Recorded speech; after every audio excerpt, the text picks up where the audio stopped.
then what happened was that we did a program. We had a big program in Glasgow. And this was far out because actually Prabhupada had, that morning we went to the program, he hadn't eaten. He had a bit of breakfast. But what I didn't realize was I had to go early and arrange the setup. And Prabhupada came over by train. And in the train he met this very nice Indian man. He really liked the journey. He was telling us afterwards. And anyway, what happened was, though, I don't think they brought him any prasadam. So he must have left about noontime, or maybe 1 o'clock. So between that, right up until the evening time, he hadn't practically eaten, but he never complained once. So anyway, we got to the hall and we had this program, and it was a far-out program because the hall was packed. I don't know how, what, you know, in those days it was a big hall. I think there was at least 500 people in there. There was 400 or 500 people, and they were like, they loved Prabhupada. Somehow the Scottish took a real liking to Prabhupada. So we had this big Vyasa sign on the stage, and we had a massive kirtan. Hansa Duda was leading and everything. It was a real ecstatic kirtan. And these street urchins, there was these kids that had come in off the street because we let anyone in, and they were dancing like anything, and Prabhupada was really encouraging them. There was a whole rapport going on between them and Prabhupada. And I thought that was far out because most of the time we were trying to get them out. And Prabhupada you could see Prabhupada didn't like that. The devotees were trying to pull them away, so I stopped it. But anyway, so Prabhupada did this amazing lecture. It's actually, I've heard it many times since. And he lectured from the Bhagavad Gita. And what happened was, at the end of the lecture, so Prabhupada said, so, are there any questions? And then one guy stood up and he started to say, you know, basically what he was trying to say was that I am God. But first of all, he started waffling some stuff, and then he came to the point. He said, actually, he said, we're all God. And Prabhupada wasn't saying a word. Prabhupada was just letting him speak. Now, he was speaking, and the object was, he was in person, but he was saying we're all God, it's all one. And then suddenly he ran out of words. And Prabhupada was just sitting there. Prabhupada looked very, very grave, but like a lion. He was just sitting there like a lion. And suddenly there was this complete silence, because the guy ran out of words. And so there was just this guy looking at Prabhupada. He was right at the front of the audience, looking straight up at Prabhupada, and Prabhupada was looking straight at him. And then Prabhupada said, you are not God. You are dog! And he said it in such an amazing way that the guy practically fell back on his seat. The Shakti, and the guy just fell back. And the whole audience stood up and clapped and cheered and whistled. It was like Celtic had just scored a goal in the World Cup or something. I mean, it was an amazing reaction. Everyone just clapped and cheered and everything. And I could see, I was looking at Prabhupada, and Prabhupada actually, he was shocked at the reaction. They just all completely backed up Prabhupada. And what happened was that after the program, we took Prabhupada to the back, and all we had was oranges. The feast, we were so poor that the feast was oranges. I mean, you can imagine that for the public. But even then, so we gave Prabhupada we gave him 5 oranges, and then we gave him another 5. I think he ate about 10 oranges.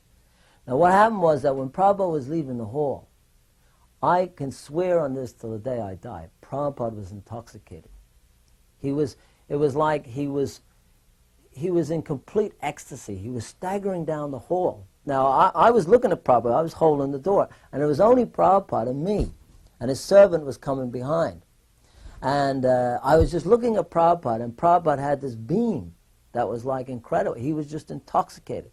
And you could tell, it was like this. I've never seen Prabhupada like that before. And when Prabhupada got to the door, I was holding the door, but I was one step below him. And he just put both his hands on my head, and he started rubbing my head. And I was just standing there, and there's Prabhupada rubbing my head.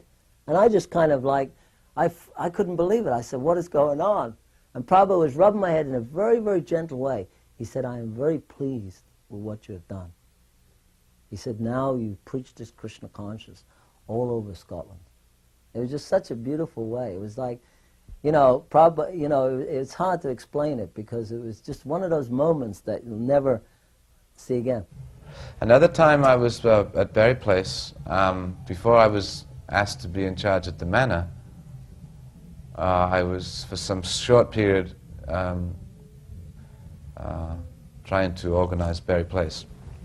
At that time I was approached by a senior devotee who wanted to complain to Prabhupada about the GBC, and he didn't, Shamsunda, who was Shamsunda at the time. At that time Shamsunda was obviously having spiritual difficulties, and at least from the external point of view, he wasn't coming to Mangalati. It was pretty clear he wasn't chanting his rounds. He was out in the evenings. There wasn't much money, but he wanted to rent a car. And so he had this car, and I could have, the devotees were struggling to maintain themselves. And so there was some agitation at Shamsunda's behavior. So devotees were talking, but nobody would bring it to Srila Prabhupada's attention directly. So a particular devotee, senior devotee at the time, approached me and said, "You come to Prabhupada with me," because I agreed, well, Prabhupada at least should know that this is going on. If he doesn't know, how can, or maybe he knows. But I went along with it anyway. So I went in with this devotee, and actually it was Ribatanandan Swami. And because I'd been his secretary or servant, he took my support to go into Prabhupada with him. And we went in and paid our obeisances, and within a minute or two, Srila Prabhupada had understood our purpose. And he looked at me in disgust, actually. He was not happy that I'd come to complain. And when he realized that we were there just to complain about Shamsunda, he looked at Ribatanandan and he said, "Tell him to leave." Oh, no, sorry, excuse me. First of all, he looked at me and he said, "You should not criticize the superior Vaishnavas." Then, without talking to me anymore, he looked at Ribatanandan Swami and said, "You tell him to leave." So I crawled out on my stomach, practically.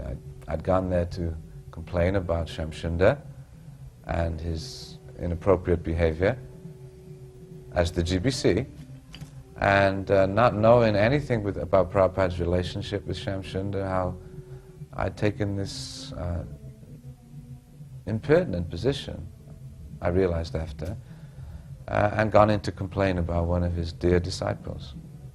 And that was all Prabhupada said. "Do not criticize the superior Vaishnava." And then he looked at his other senior devotee and said, "You tell him to leave. I'm not even going to tell him to leave." Through Jagpataka Maharaj, we'd all been invited to Srila Maharaj's mutt over in Navadip. And so we all went. We thought this was part of the program, that we were going to meet some of Prabhupada's godbrothers. And so they had arranged a whole big program over in Srila Maharaj's mutt, along with prasadam. And there was talks by Srila Maharaj, there was talks by different of my sannyasi godbrothers. And we were over there for a few hours, and then we all came back, and Prabhupada was actually waiting at the gate. And he called for Jayapataka Maharaj, and he said, "So where have you all been?" And Jayapataka Maharaj said, "We went over to Srila Maharaj's mutt for a program." He said, "You didn't tell me?" Because no one informed Prabhupada about this program. Prabhupada got really upset. So he called Jayapataka Maharaj up to his room and he told him, he said, this is not right. He said, all these local Bengalis in Navadip are thinking that all you foreigners have come due to the preaching effort of Srila Maharaj. He said, he never preached in the West, I preached in the West. You have all come because of me. But he is getting all the publicity. He said, you have to be very careful how you deal with my godbrothers. So they will take full advantage. They will take all the credit, but actually they don't deserve that credit. So at 74, he gave this warning that we shouldn't give the credit to his godbrothers for our presence in India.